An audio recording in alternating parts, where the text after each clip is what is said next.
Hello and welcome back. We're now on the third chapter of Coco, Spike and the Dark Knight. In the last chapter, you may remember Coco had a nightmare. She was very hungry and her brother Spike suggested that they go on an adventure.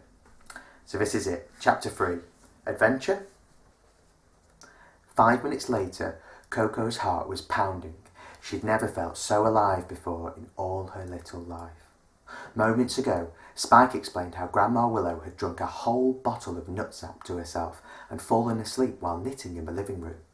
According to him, this presented them with a unique opportunity, a chance to sneak out into the night and get some grub. "But where into the night?" Coco whimpered. "You know we're not allowed beyond the garden."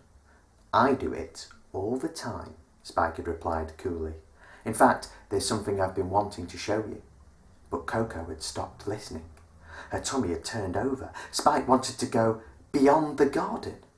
Suddenly, powerful words of past warnings, mostly from Grandma Willow, began to flood into her head.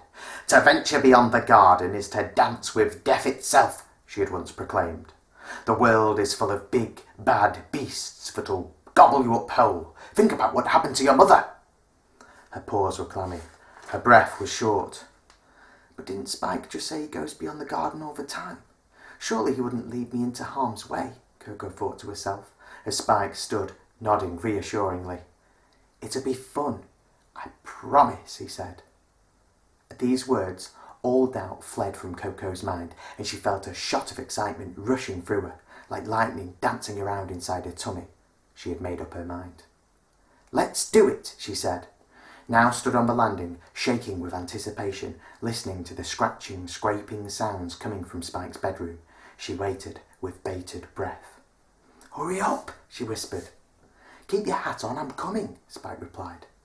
Spike crept out from behind his bedroom door, brandishing a whistle on a string necklace. Ignoring Coco's questioning look, he nudged her in the direction of the staircase. And like burglars in the night, they slowly inched their way down, step by step. Spike had forewarned Coco not to stand on the third step from the bottom because it always gave a loud creak that would be sure to wake Grandma Willow. Coco saw the third step loom out of the darkness. She stopped on the penultimate step so she could steady herself to jump, but without warning she was jolted hard in the back and sent flying forwards. What had happened? Spike must have knocked into her by accident. She thrust her head back in an attempt to rebalance herself, but it was no use. Her hind paws flew out from underneath her. "No!" she gasped. Creak, crash, bang, wallop! Coco tumbled down the stairs, hitting her head, chest and bum on every step. For the second time that day, Spike froze, his eyes wide open with horror, and his mouth hanging slack. "Who's that?" shouted Grandma Willow from behind her armchair, turning over in her sleep and flinging out her paw as if playing a game of catch. "Loud! No! No loud!" she mumbled to the night. Spike's eyes were fixed on Grandma Willow. If she woke now, who knew what terrible punishment would befall them?